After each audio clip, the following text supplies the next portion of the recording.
জমিদার মশাই, ওই তো গুরুদেব।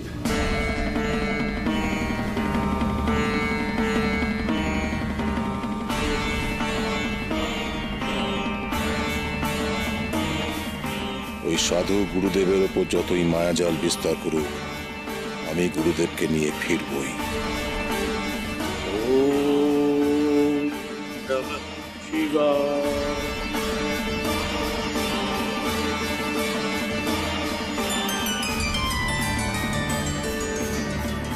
গুরুদেব, গুরুদেব, গুরুদেব, জমিদার বাবু এসছেন। গুরুদেব, উনি তো আমাদের কথা শুনতেই পাচ্ছেন না। গুরুদেব, আমি আপনাকে নিয়ে যেতে এসেছি, আপনি যাবেন না আমার সঙ্গে?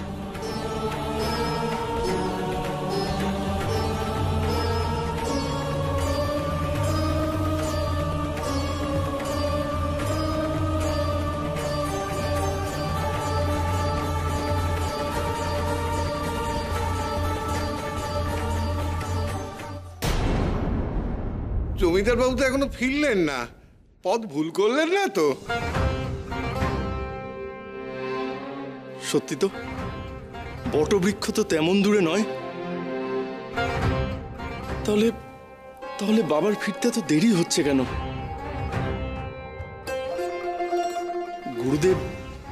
গুরুদেব ওখানে আছেন তো?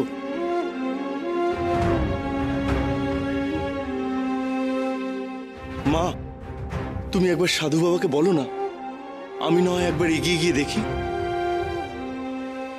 তুই শুনলি না, বাবা ডেঙ্গু কেউ তো না করলেন। কিন্তু মা, এই রাস্তার মাঝে আমরা কতক্ষণই বা দাঁড়িয়ে থাকবো? গায়ে ফিরতে ফিরতে যে বেলা গড়িয়ে যাবে। আপনি বরং একবার বলুন না সাধু বাবাকে।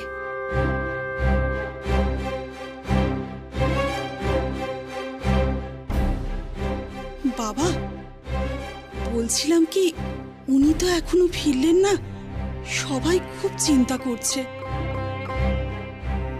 তবে কি উনি গুরুদেবের দেখা পেলেন না?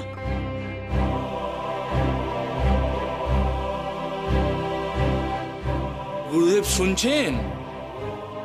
জমিদার মশাই আপনাকে নিয়ে যেতে এসেছেন। গুরুদেবের এ কি হলো? আমারটাকে সাড়া দিচ্ছেন না, আমার দিকে তাকিয়ে দেখছেন না। দেখেও মনে হলো যেন আমাকে চিনতে পারছেন না। কেন আমার সঙ্গে এমন করছেন? উনি যে আমার বল ভরসা। আপনি এত ভেঙে পড়বেন না জমিদার মশাই। আমার অনুমান গুরুদেব নিজের ইচ্ছে এসব করছেন না। ওই সাধুই কোনো জাদু করেছে, সেই কারণেই গুরুদেব এইরকম করছেন। গুরুদেব আর মনে হয় নিজের মধ্যে নেই। হ্যাঁ নায়ক মশাই, আপনি ঠিক বলেছেন। আমি নিশ্চিত সবকিছুর মূলে ওই সাধু গুরুদেবের মনকে কবজা করে রেখেছে, ওকে বশ করে রেখেছে। শুধু কি এই গুরুদেবকে, গিন্নিমা থেকে শুরু করে অনেকের উপর ওই সাধু জাদু করেছে। না হলে কি আর এরা সব ঘর সংসার ভিটে মাটি ছেড়ে, গা ছেড়ে চলে যায় ওই সাধুর সঙ্গে? হ্যাঁ হ্যাঁ, ঠিকই তো। আমি অযথা গায়ের মানুষদের উপর রাগ করছি। ওদের কি দোষ? সবার মনকে তো ওই সাধু বশ করে রেখেছে। হ্যাঁ, ওদের কি দোষ? আগে সবাইকে গায়ে ফেরাই, ওই সাধুকেও গায়ে ফেরাই, তারপর এই বদমায়ের সাধুকে আমি দেখে নেব। শান্ত হন জমিদার মশাই।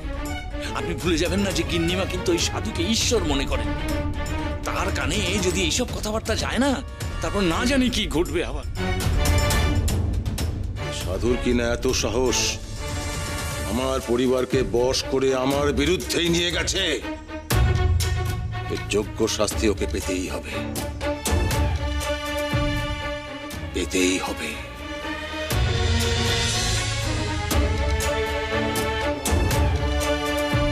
এত উতলা হচ্ছিস কেন?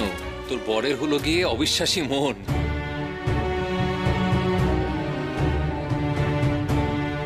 নিজে দেখে যাচাই করে তবে না ফিরবে সে।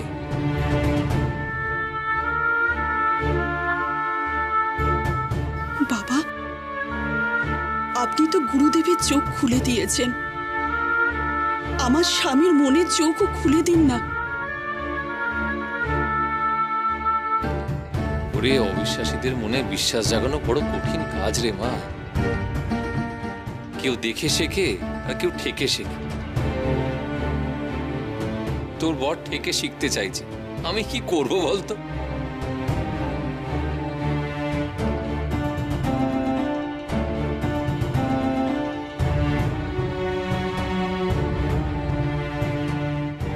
ওই তো জমিদার বাবু আসছেন।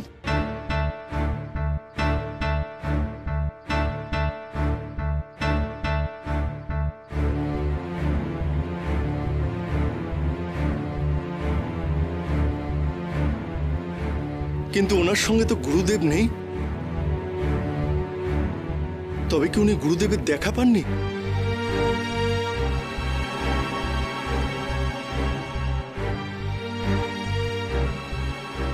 কিরে, আমার কথা বিশ্বাস হলো তো? গুরুদেব শিবের পুজো করছে। তোর ডাকে সাড়া দিল না বুঝি? উনি ফিরতে চাননি। তাহলে আর তুই আমাদের নিয়ে বারুদি গ্রামে যাবি না, তাই তো রে? না না, তা কেন, আমি তো আপনাকেও নিয়ে যেতে এসেছি।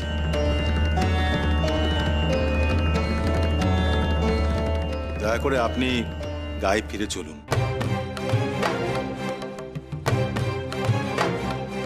আর আপনার ভক্তদের বলুন তারাও যেন গায়ে ফিরে যায়।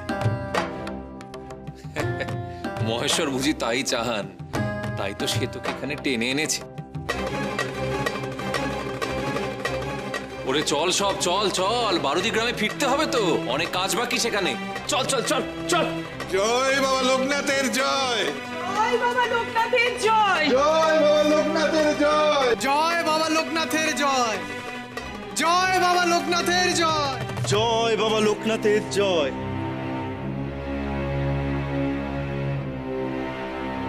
কাজ তো আমারও অনেক বাকি আছে। একবার গাঁয়ে ফিরে চলো, তারপর গাঁয়ের মানুষকে বশ করা আমি খুঁচিয়ে দেব। জয় বাবা লোকনাথের জয়। হতাশার আশা তুমি মুখ মুখে ভাষা, সব ঠায় বিলিয়েছ শুধু ভালোবাসা।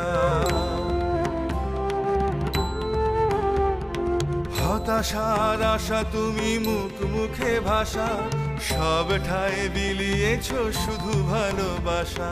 ত্রিকালদর্শী প্রভু দিও মোরে সাথ, ত্রিকালদর্শী প্রভু দিও মোরে সাথ।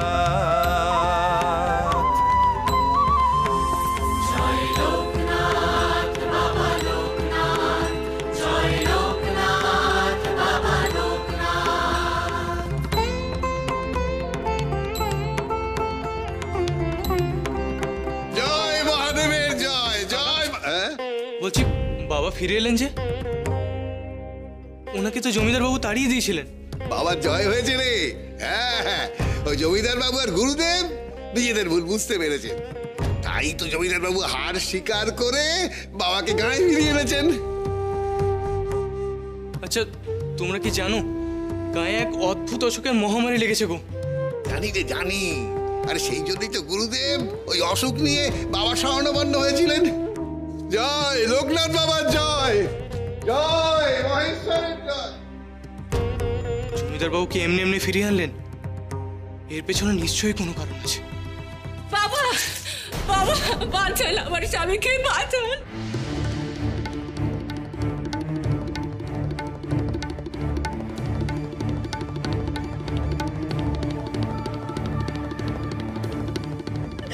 রক্ষা করুন তাকে, রক্ষা করুন বাবা, রক্ষা করুন বাবা, রক্ষা করুন।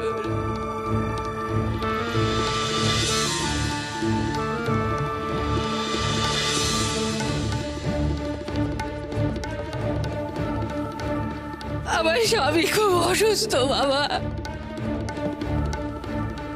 আপনি তো মরা শিশুকেও বাঁচিয়ে তুলেছিলেন, ওকে ভালো করে দিন বাবা। নইলে যে কাঁদতে কাঁদতে মরে যাবে, মরে যাবে।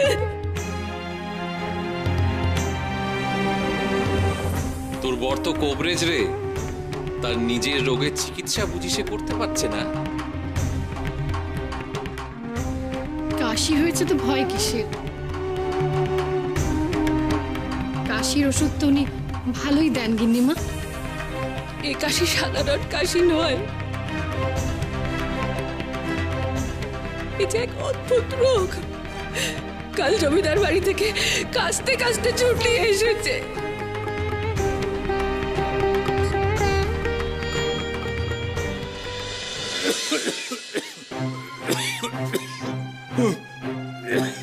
মরে গেলাম বউ, মরে গেলাম। আর বুঝি আমি বাঁচবো না। কি হয়েছে তোমার?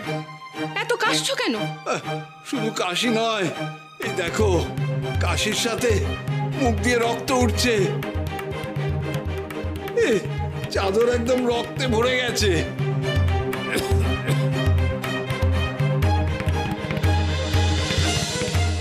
কোথায় রক্ত? তোমার চাদর যেমন তেমন আছে। চোখের মাথা খেয়েছো নাকি? দেখতে পাচ্ছ না কত রক্ত? রক্তের ছিটেও তো নেই। এ তোমার মনের ভুল। তুমি কাশির ওষুধ খাও, কাশি এক্ষুনি থেমে যাবে। না না, ভুল নয়, আরো অনেকের।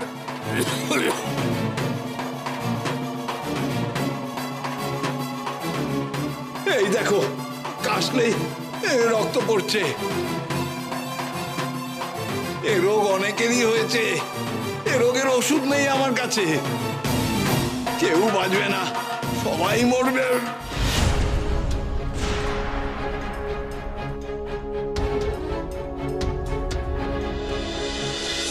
সারা রাত বলে চলেছে মুখ দিয়ে রক্ত উঠছে, কিন্তু কিন্তু আমি তো দেখতে পাচ্ছি না সেই রক্ত।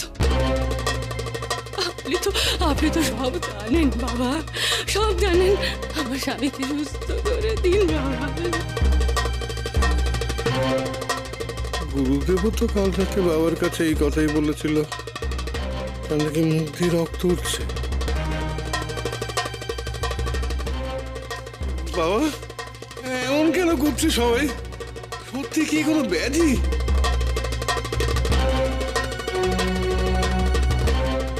গায়ের অনেকেরই এরকম হয়েছে গো। তারাও বলছে তাদের মুখ দিয়ে রক্ত উঠছে। গায়ে কেউ ভালো নেই গো, কেউ না। মুখে রক্ত ওঠার অভিশাপ তো গুরুদেব আমাদের দিয়েছিলেন। এরা তো সবাই গায়ে ছিল, তাহলে ওদের সবার কেন এমন হলো? না না বাবা, আপনি থাকতে গায়ের মানুষ এমন কষ্ট পেতে পারে না। আপনি সবাইকে ভালো করে দিন বাবা। ওরে এই রোগ থেকে মুক্তি পাওয়ার উপায় আমার কাছে নেই রে।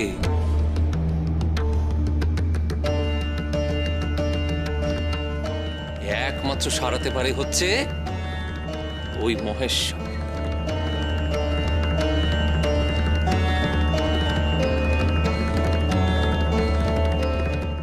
মহেশ্বরের হাতে কেন বাবা? অভিশাপ তো গুরুদেব দিয়েছিলেন। নিজেকে ঈশ্বর ভেবে তোদের গুরুদেব এই গ্রামের মানুষকে অভিশাপ দিয়েছিল, তাতে ঈশ্বর রুষ্ট হয়েছে। তার অহংকারের জন্য ফল ভুগছে কারা? এই গ্রামের মানুষ।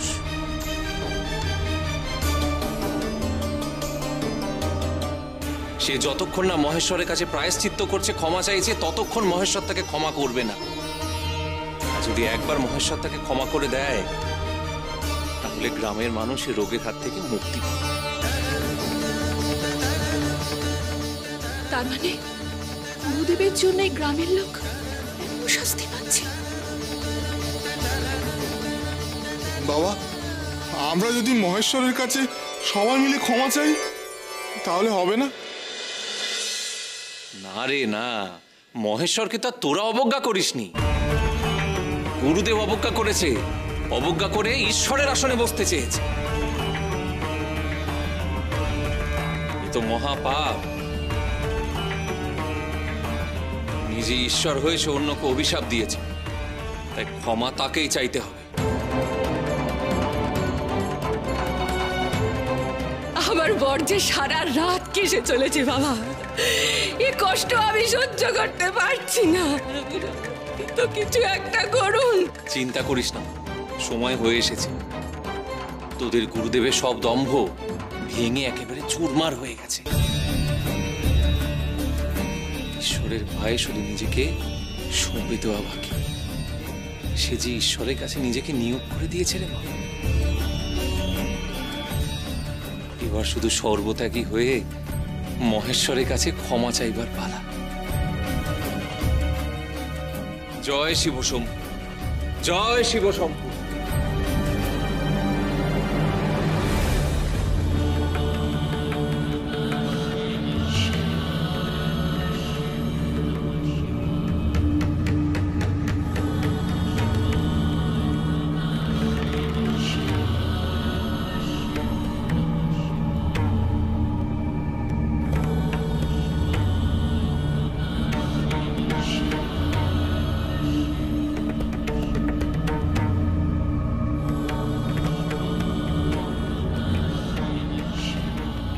কোথায় গেল?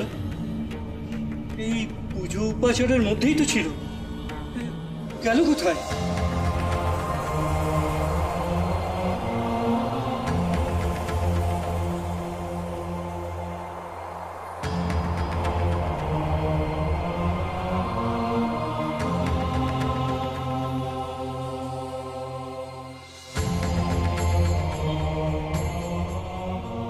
কি খুঁজছেন আপনি? রক্তচন্দনের কাঠ।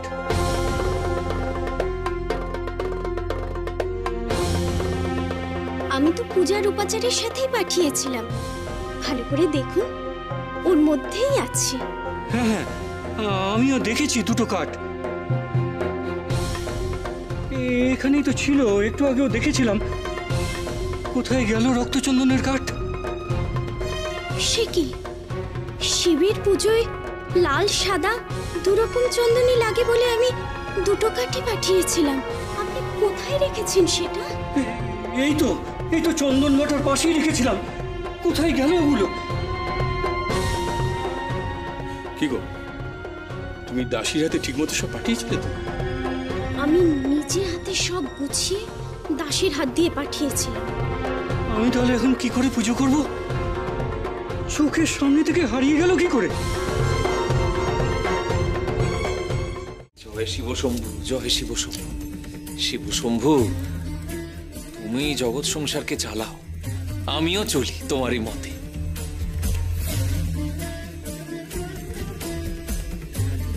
জয় শিব শম্ভু। প্রায়শ্চিত্ত করতেই হবে রে, করতেই হবে। পিছু ঘটলে চলবে না। জয় শিব শম্ভু।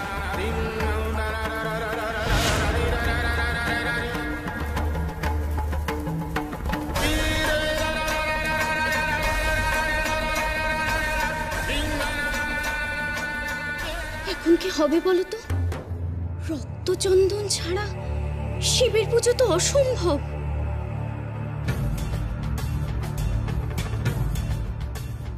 এই কার উপর পুজোর ভার দিয়ে গেলেন সাধু বাবা? আমি তো এনার উপর ভরসাই করতে পারছি না। ইনি সত্যি ডমরুধরের পুজোর যোগ্য তো? সামান্য পূজার উপাচার যদি গুছিয়ে রাখতে না পারেন, তাহলে পুজোর সব নিয়ম ইনি পালন করবেন কি করে? কি জানি শিব পুজোয় বাধা পড়বে না তো?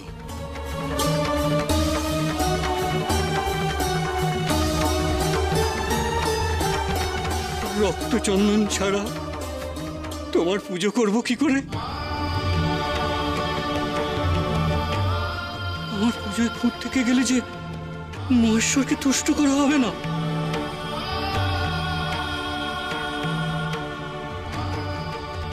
না না, হতে পারে না। সর্বত্যাগী হয়ে যে আমাকে মহাদেবের পুজো সর্বাঙ্গ সুন্দর করতে হবে, না হলে যে ঈশ্বর আমাকে ক্ষমা করবেন না।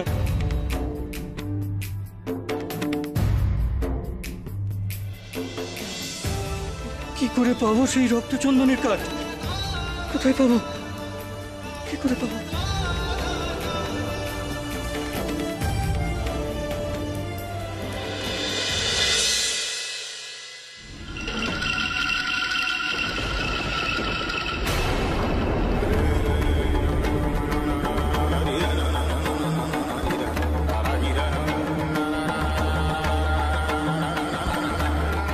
রক্তচন্দন খুঁজে পাচ্ছিস না? নিজেকে আগে রক্তচন্দনের মতন পবিত্র কর, শুদ্ধ কর, তুই তো নিজে রক্তচন্দন হয়ে উঠবি রে।